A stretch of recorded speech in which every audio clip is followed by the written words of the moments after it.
I really appreciate that you guys are up here promoting this Thank album you. like this, man. This is incredible. Oh, cool. We're having a good time. And you're sitting on such a good album. I mean, there were 2 months out from release, and Yeah, right? I feel kind of strange talking about songs that no one else is really going to hear. Right. Yeah. Right.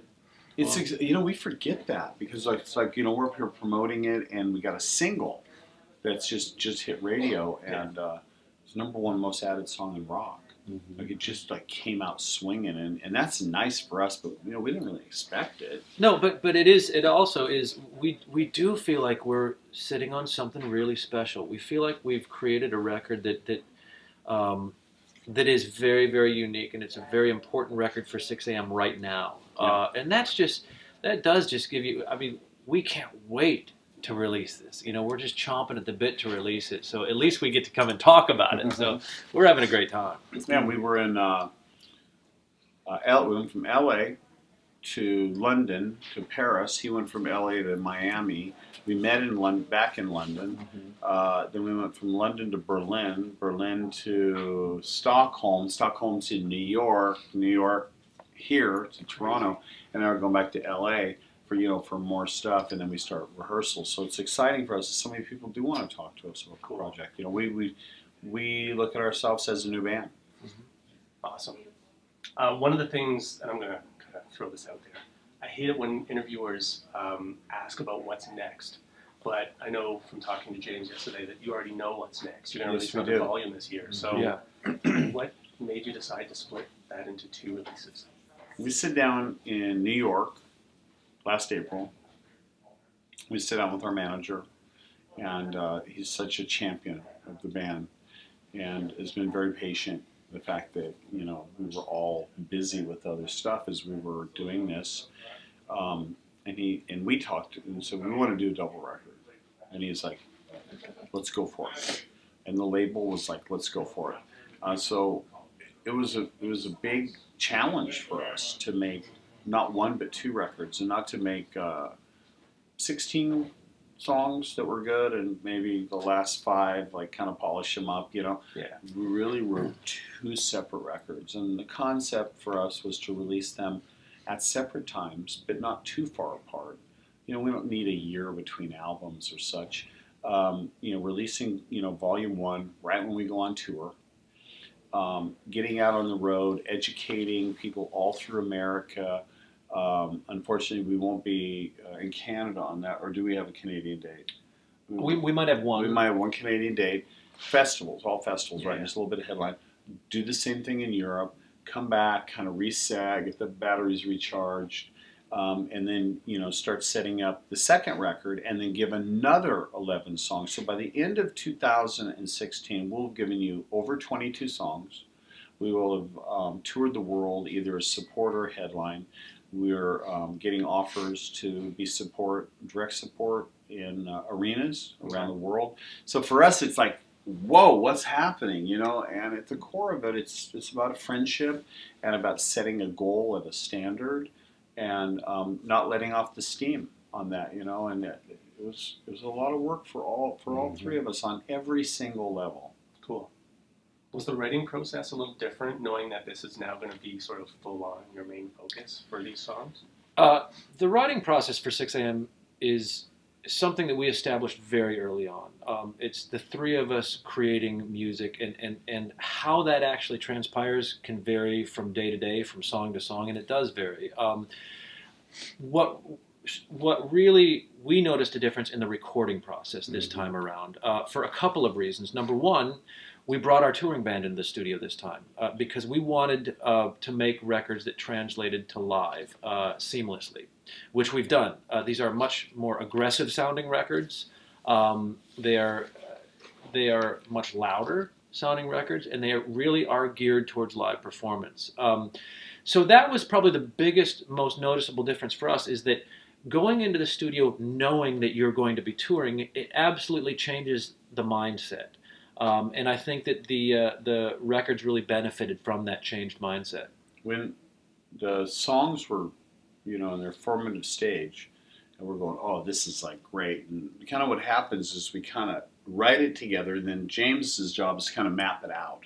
And then we start going, oh, okay, here's the layers, here's the melodies, like what's the concept for the lyric. So it's a growing process, right?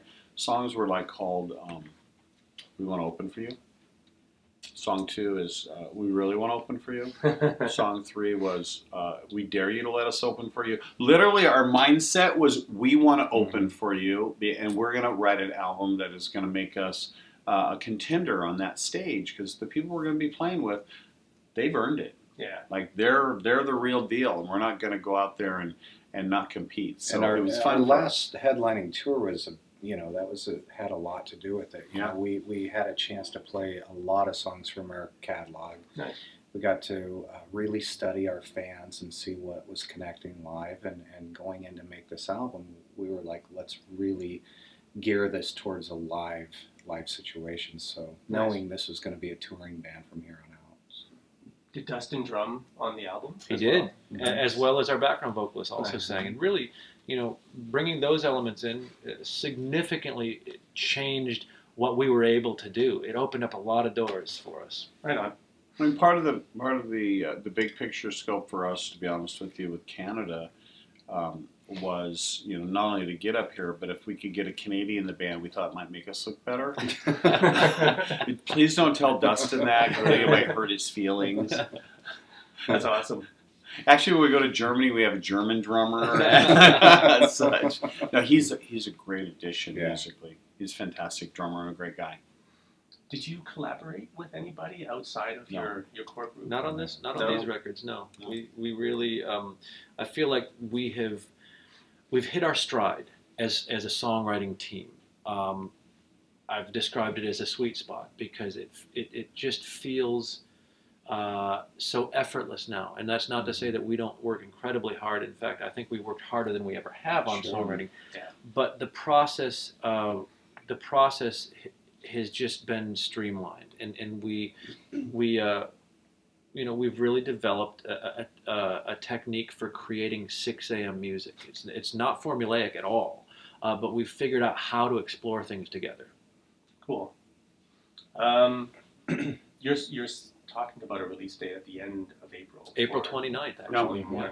Actually, first show is April 30th. Nice.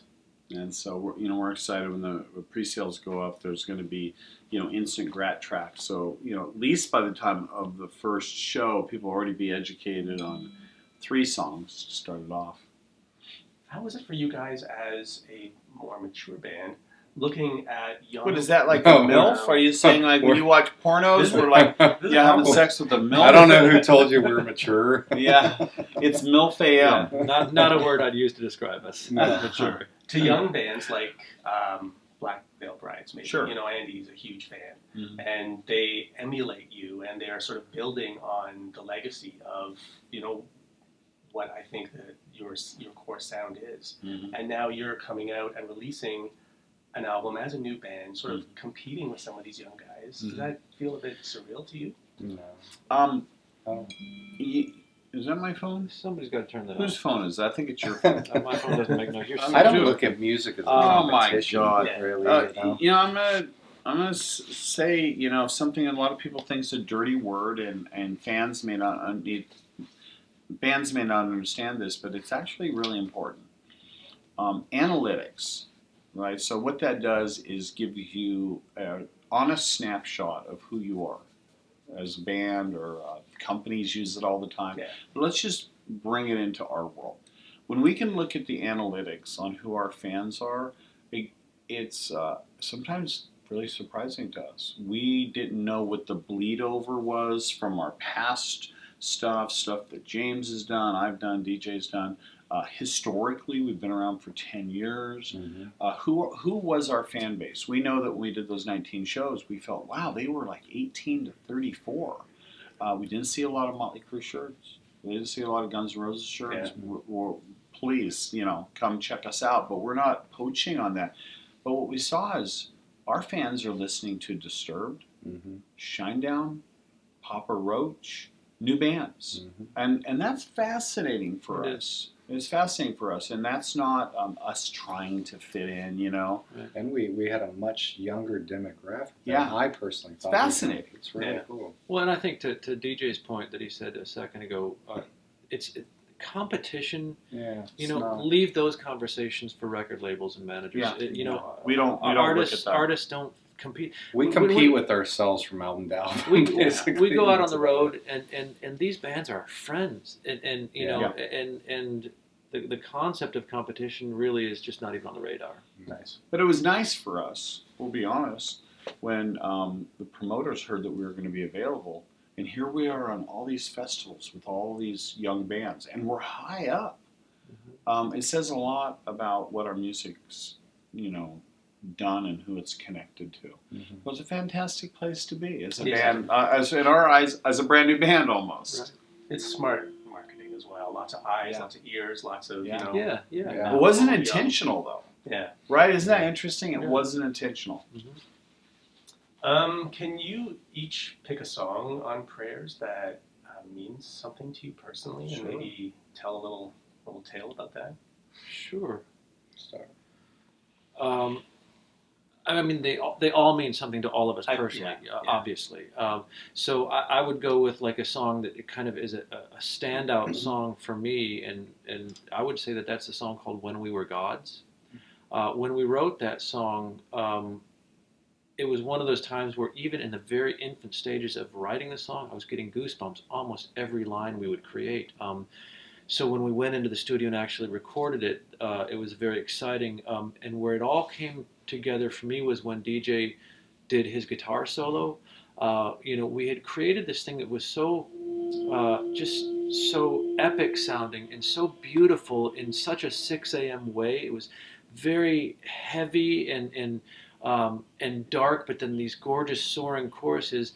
I didn't know how we could top that when we got to the solo section. And then when DJ created this sound for his solo that was so like nothing I'd ever heard a guitar sound like before, it was just like the sky opened up, and it was one of those moments where the marriage between lyrics and music was perfect.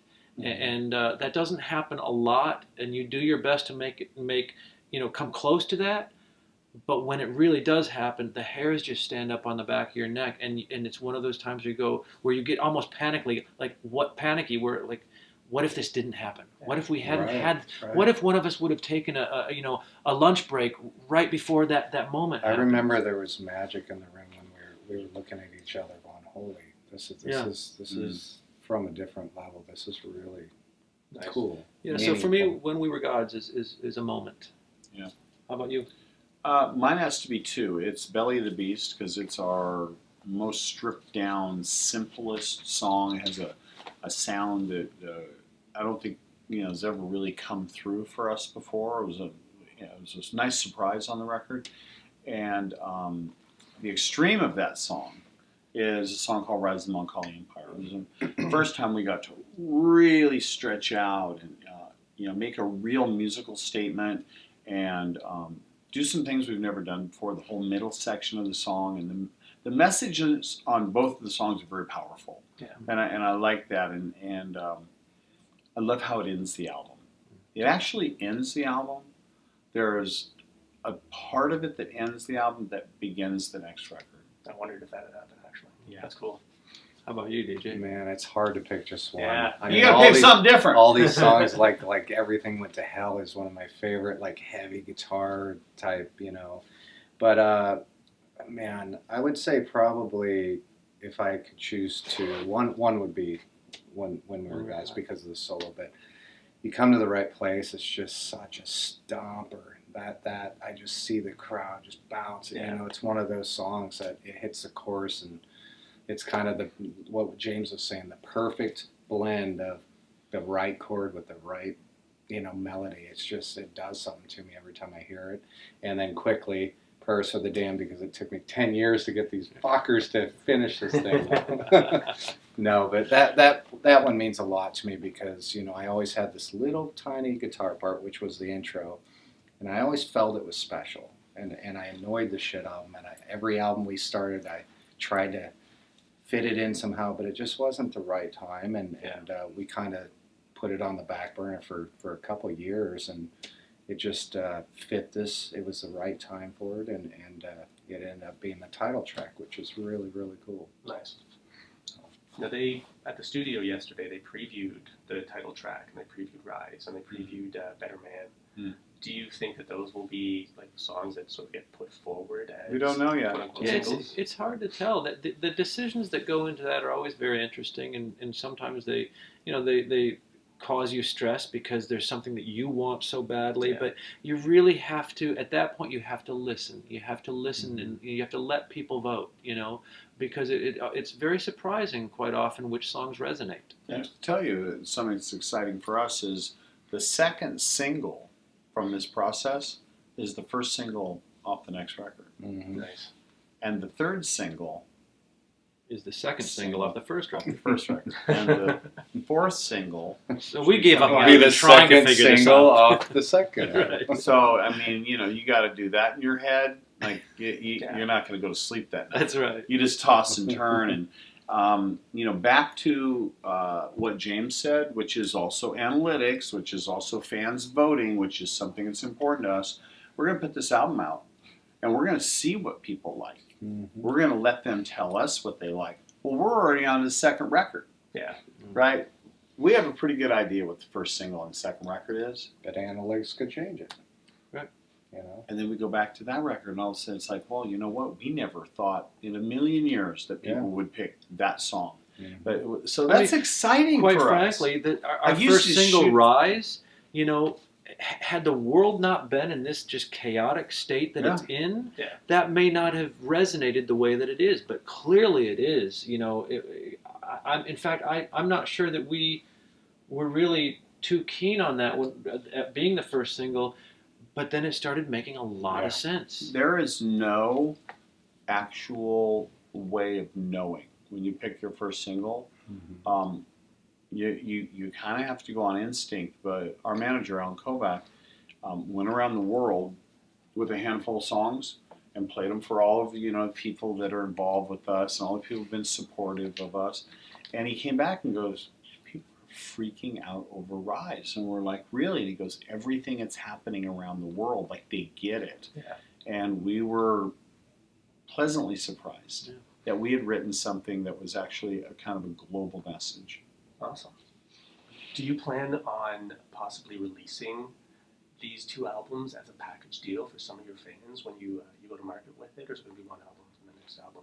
Well, it's album one, as well as vinyl. Yeah. Street date. Album two, September, October, somewhere right in there. Same thing. We've got all these offers for tours. The next year, that's how far in advance you work. It's the 10-year anniversary of the Heroin Diaries. Yeah. So we're talking about doing something really special around that. 10 years. Right? 10 years. Great album. There's a lot of great Look how art. handsome we all were. All young. We actually look the same. I mean, but there's a lot of great art. There's a lot of great stuff that we can do to make a really cool fan experience out of that. And, then we're kind of looking at, like, what's next, right? So you want to sound like crazy sitting here right now? We're already talking about the album after the double album. Right. We're already talking about that. And there's no fear because we're like, might as well start writing now. What do you want to do today? Let's write some songs for the album that's coming out in 2017. Mm-hmm. And knowing us, it'll probably be done like way in advance. Yeah. It's exciting. And who knows what that'll be, I think what will dictate what that album is, to be honest with you, is the touring that we do. I think we're going to discover things about ourselves that we don't even know, because we discovered stuff about ourselves on these 19 shows and on the Heroin Diaries 43 shows. We, went home after doing the Heroin Diaries tour with Life is Beautiful and stuff and went, we need more meat on the bone. Mm-hmm. And I think, to be honest with you, we're going to get some good feedback from our fans. What works and doesn't work. Yeah, this is our heaviest album to date, for sure. Cool. Next album might sound like Nora Jones. I'm thinking not. Thinking not. Do you think that your fans understand the relationship that you have outside of just the band with media and production? You've all sort of been I think intertwined. so. I think through social media, we Yeah. have a really good connection with our fans, and I would think. You know, I would hope they do, but if they don't, that's okay, because really the only thing that matters is if the music means something to them. Yeah. You know, I think that when, you know, it's easy for us to get our egos involved in it and hope that they experience things the way we want them to, but you can never will that. So really, at the end of the day, if the music speaks to them, they will discover what they want to about this band, and they can do it at their own pace and in their own terms. You know, we write songs for many different reasons. You know, the subject matter. It's internal reflection. It's external, you know, information, and we're always open to that. But once the song is finished, once I hand it to you, Yeah. and you hand it to somebody else, it actually ceased to be our song anymore. To be honest with you, what we wrote it about might change, and it might even change to us over time. Life is Beautiful is a great example of that. What Life is Beautiful at its core started out as is not what it really is now. It is a sort of a hopeful song for a lot of people Yeah, I mean, if you think about it, that don't have anything to do with that drug song, addiction. you know, from the Heroin Diaries soundtrack, that song was literally a song about recovery and a song about, you know, basically dying from a drug overdose Yeah. and everything that transpired following that. It's a very heroic story. Well, I would wager a bet that 99% of our fans have never even considered doing, you know, hard drugs or had an issue. Now, that's not to say that some of them haven't. We've certainly heard many courageous stories from our fans where they have, you know, experienced that, and that's why they've made a connection with this music. But it's a broader picture here. So many people have come up to us and said that Life is Beautiful has changed their life in one way or another, for reasons that have nothing to do with heroin or that have nothing to do with recovery. That's the beauty of songwriting, is that we can do our job. We can create the poetry. We can create the art, but it will just continue to be interpreted and reinterpreted long after we're dead and gone. That's the beauty of art. Cool. Have you ever looked at the fact that this band was started as sort of a non-touring soundtrack for a book, and now it's full-on touring? Yeah. You're running metrics on where to go with some of your fans. It's been a great interesting. journey for us. It's incredible. We look at ourselves as a band in reverse. What I mean by that is we're like gung-ho, ready to go, ready to take on the world, want to tour, don't have anything else on our way. And we started out, we didn't even want to be a band. Well, We just wanted to be, you know, it was our art project, to be honest with you. I think that's, you know, what is so unique about Yeah. this band, and I believe that that's why people gravitate towards it. You know, they have never felt like we're trying to sell them something, and it's true, we're not. We're trying to share something with them. Cool. Let's ask one more. I know you guys are going on to something else now. Is there a laugh out loud moment while you were putting this album together? Oh my that you God. share? we It Every would be day easy- laugh it would our be way. easier to name the moments that weren't laugh out we loud laugh moments. our way through every writing session. We just have such a cool friendship. And I think there's a reason for that. There is. I think that Yeah. instinctively we kind of Heavy made that subjects. our defense mechanism. Yeah, because the subject matter from the very beginning has been very heavy. Awesome. I think fans would be amazed to know how much we laugh during the creation of some incredibly heavy material. I think they'd be shocked if they could be a fly on the wall at writing sessions and recording Yeah. sessions. You know. We are the end of our song. That's who we are. We are the aha moment in our lives. We've lived through so much. We're storytellers. We're reflectionists. But we are the Life is Beautiful part when we're together. We are the moment where you feel like everything is in sync. And that's why it's so joyful to be in this band, because we're coming from it like that, but we always go back. It's always the phoenix rising. But we have a lot of fun. And I'll tell you, one of our band rules is, and bands have rituals and stuff that makes them run. And our rule is, if you make a mistake on stage, unlike some certain artists, Prince will fine you, or some members will get fired. We just simply turn our back on that person. So if I hit, which goes against everything we sing about. So if I hit a clunker, if I'm down front and I'm like, man, we're having a blast, look at DJ and James is like singing, and I'm like, brah, I look over and they're like, see ya, and I'm like, come on, it was one mistake. That's amazing. Nice. Cool, man. That's awesome, All right, guys. cool. Thank you. Appreciate Thank that. you. Stop this.